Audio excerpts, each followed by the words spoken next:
جدًا وكمان منقوعة في محلولنا بقت ما شاء الله بالشكل ده كده، بالسكينة بقى واعملي فتحات كده في الورك، وكمان فصّلت العضمة اللي عند الدبوسة علشان التتبيلة تدخل جوّه الفراخ كده وتتشرب منها.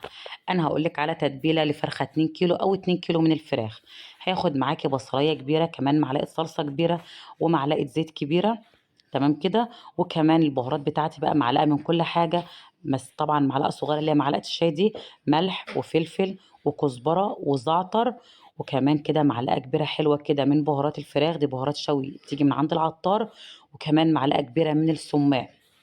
بجد التتبيلة دي جميلة جدًا هتعجبكم.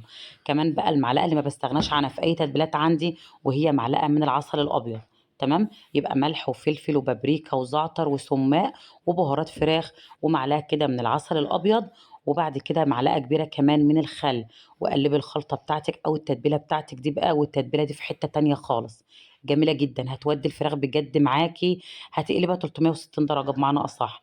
هتمسكي بقى الفراخ بتاعتِك زي ما متعودين، تبّليها كويس جدًا بقى، أنا عاوزاكِ كده تدخّلي التتبيلة في الفتحات اللي فتحناها، وكمان تحت الجلد. هاتبّل أنا بقى الفراخ اللي عندي كلّها بنفس الطريقة كده. طبعًا زي ما اتفقنا عاوزة تاخدي نتيجة حلوة للمشويات، تبات في التتبيلة ليلة.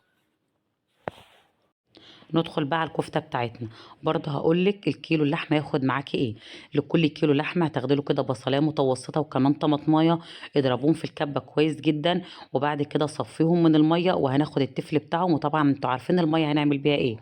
كمان الكيلو اللحمة معاكِ هياخد 150 جرام من اللي هي الضاني، لو ما عندكيش اللي هي ضاني زي ما اتفقنا قبل كده، هتقولي للجزار يفرم لِك قطعة من الدوش مش هيقول لِك لأ. البهارات بتاعتي ملح وفلفل و7 بهارات وبابريكا ومعلقة من بهارات الكفتة. هتقلبي بقى الكلام الحلو ده كله كده وتعجني كويس جدًا، سواء بقى إن كان على إيدِك أو في الكبة. أنا طبعًا عشان معايا كمية هاخدها كده إيه لفتين 3 في الكبة هيسهّلوا عليَّ الموضوع أكتر. أهم حاجة تعجنيها كويس جدًا لحد ما تلاقي الخيوط بتاعة اللحمة ظهرت معاكِ بالشكل ده كده، كده الكفتة بتاعتِك اتسمّغت وبقت كويسة. برضه كده هاغطّيها وهابيتها ليلة في التلاجة، هي والفراخ هابيتهم ليلة في التلاجة وهاشتغل فيهم تاني يوم الصبح. طبعًا أنا بيّت الفراخ في التتبيلة ليلة ما شاء الله الفراخ اتشرّبت من التتبيلة وبقت ريحتها جميلة جدًا. صاج بقى كده وهانزل بشوية من البصل المتبّل بتاعي، هاعمله فرشة في الصاج هارُص عليها الفراخ بتاعتي، أرضية كده إيه للفراخ. طبعًا في التوقيت ده الفرن بتاعِك سخن على أعلى درجة حرارة، علشان الفراخ بتاعتنا ما شاء الله الأوراق كان حجمها كبير جدًا، فهندخّلها على درجة حرارة عالية.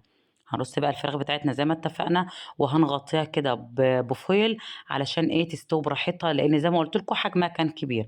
هتاخد معانا كده حوالي من ساعة لساعة وربع، أهم حاجة إن إحنا في آخر ربع ساعة هنشيل ورقة الفويل عشان تاخد معانا لون حلو. يبقى فرن سخن هندخّلها الفرن على درجة حرارة عالية وهنقفّلها كويس جدًا، وآخر ربع ساعة هنشيل ورقة الفويل ده عشان تلوِّن معانا. وبالنسبة للكفتة بتاعتنا بقى شكِّلناها على أسياخ واتحطّت على الشواية بالشكل ده كده، والريحة بقى كانت يعني قلبة الدنيا، ما شاء الله يعني الله أكبر بألف هنا، بالشكل ده كده. نسيب بقى الفراخ والكفتة كده يتشووا، طبعًا في اللي واخد باله منهم، وتعالوا بينا نعمل الرز.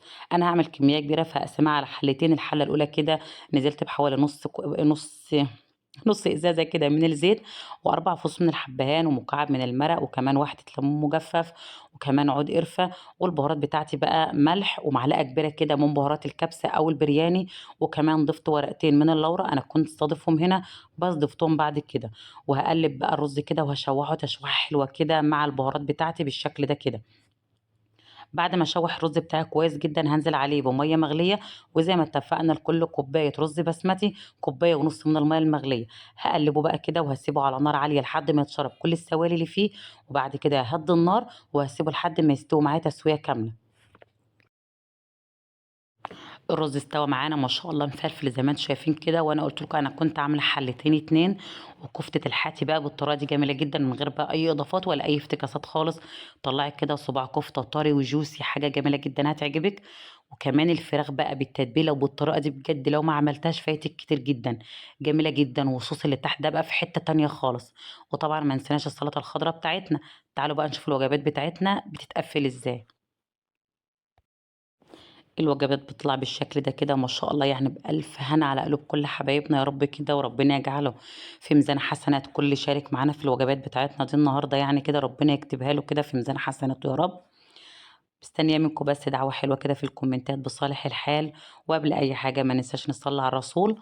اللهم صل وسلم وبارك على سيدنا محمد وعلى آله وصحبه أجمعين. وزي ما قلت لكم يا ريت كده تفتكروني بدعوة حلوة في الكومنتات.